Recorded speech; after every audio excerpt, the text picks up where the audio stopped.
Good morning and welcome back to Live at the Legislature, our second virtual episode. Joining us this morning is Representative Val Okimoto. She's the rep from House District 36, which encompasses Mililani Malka and Mililani. Joining us from the Capitol for the first time since we suspended session a couple of weeks ago. Good morning, Rep. How are you? Back in the office since we were evacuated a couple of weeks ago. Correct. Yeah. Good morning. So the House this week.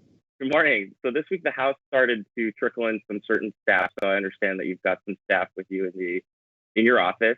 Can you tell us a little bit about just the past couple of weeks of working remotely and how that's been balancing work, life, school with your two kids? How has it all been?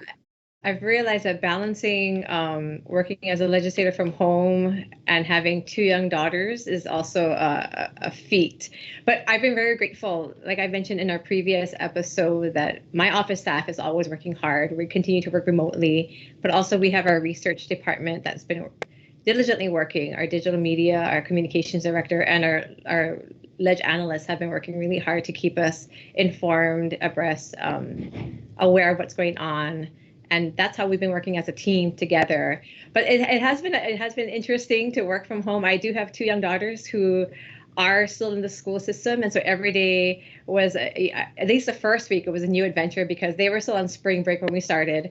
And my middle schooler, she was hoping that the spring break would extend forever or indefinitely. But the DOE has, as always, stepped up, and now we have resources at home. So while I'm still a legislator, I also first and foremost am a mom, and so I still have to educate my children, and that's been fun because I have a background in teaching, but also it's been a balancing act to make sure that we have our constituent concerns addressed, dealing with my office remotely, and then my two young daughters at home.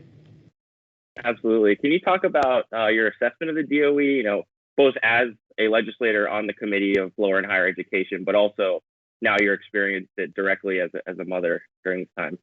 Right. One thing that I wanted to mention, and I mentioned this to some people in our research department, is the DOE will always step up. I've been very grateful and pleased with what Dr. Kishimoto has done. One of the main things that they're doing right now is that grab and go lunch or meal program that they've implemented. And from when it started about 2 weeks ago till now, they're constantly reassessing and looking at the needs of the schools in our areas and providing the resources necessary. So I've been able to visit two sites. One is within my district, a Title I school, Kipapa Elementary School, and the other is a neighboring school in Lehua, which is in Wahiwa. But I know that they don't turn anybody away. The kids, some of these kids, this is the only meals that they get during the day. But I've just been really pleased with the resources that they've been providing for the keiki. It'll be a challenge, as this goes on for the parents and the students as well, to make sure that they have some form of normalcy in life. One thing that I want to mention also that my daughter's schools have been able to do is the teachers are constantly in communication with us. They provided resources at home, online class resources, scheduling. I have a schedule with my first grader who is constantly, she's very active, but I've had to maintain, we're going to do math and science and social studies. And the other day I made them go out for PE. I said, we're going to go out running. So maintaining social distance because, we want to be respectful to the mandates given, but also trying to have my children at least have some form of what their life was before all this happened. Absolutely. And how have things been in your district? What's some of the work that you've been doing there in your community? Yeah, so I'm very grateful that we are able to, in this day and age, to have technology. We still will get phone calls and emails, so they will get directly sent to my email. And one thing that I've been really passionate about is making sure that our small businesses are taken care of, but also our kupuna. In my district, we have a couple of, elderly or senior living homes where they are either independent living or they have care providers provided for them. I've been able to reach out to a couple of them because I want to make sure that our kupuna are taken care of. That age, they are the ones that are greatest at risk. And so with all of that's happening in our communities and societies, I wanted to make sure that we're helping them. So I reached out to one. Last week, I was able to go and help deliver some meals that have been provided to them. And I'm also working with a nonprofit organization to get them some household supplies because they can't all go out, and we don't want them, going out in the community and exposing themselves to to things that maybe will be harmful to their health. So things like that. My focus has always been on the people in my district first and foremost, and I want to make sure that we have their needs taken care of. So it's been a pleasure. I've been able to meet some people that I hadn't met before, but I wanted to stress that even though we're not here all the time, like I said, this is the first time I've been in my office since we evacuated that one day, that we're still open, we're still here to hear you and listen to your needs and concerns.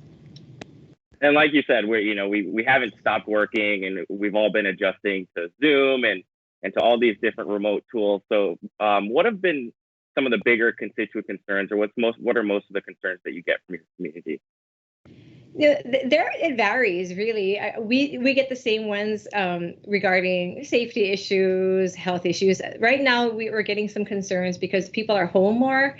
So there are some instances where some homeowners or residents in the area are concerned about what's happening in their neighboring homes. But for me, the concern, I think that's first and foremost, is the health and well-being of everybody. I pretty much have quarantined my own two daughters. They only leave if I take them out to get a school lunch or to visit a family member.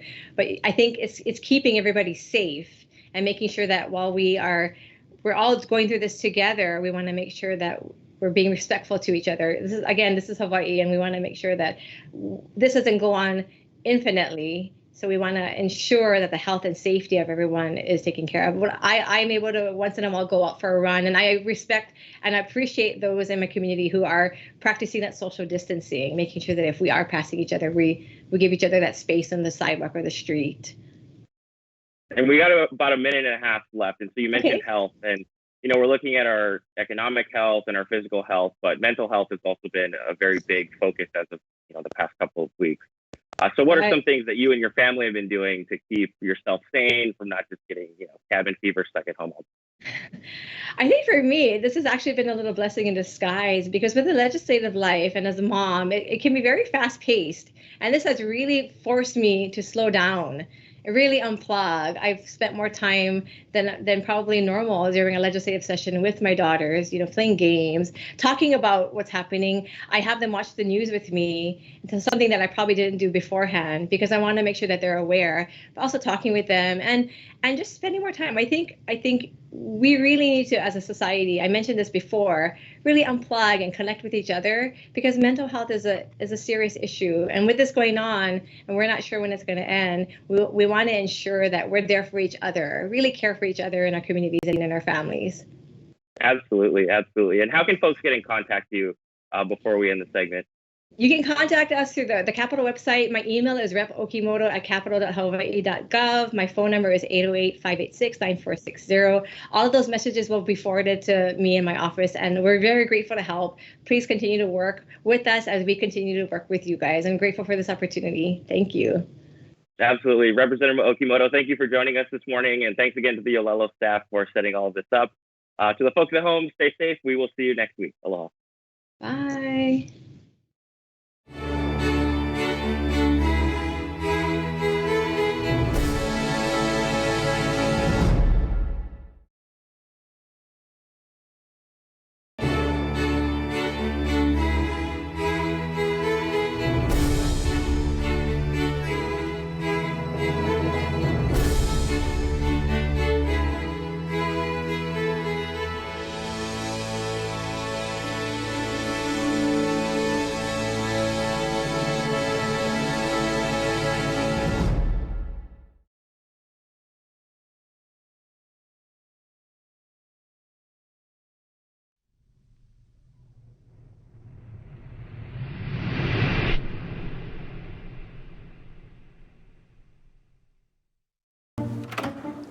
What are you doing? We have to go. I'm gonna be late for work. It's Tuesday morning. I gotta record live at the Legislature on Olelo. Senate and House leadership discussing what's happening at the state capitol. So just watch it on the news tonight. Come on, let's go. Hey, this is like getting the news before it's news. If only I could get this remote to work. There. Can we go now? No DVR? No problem. Watch Wednesday evenings at 7 p.m. on Channel 49.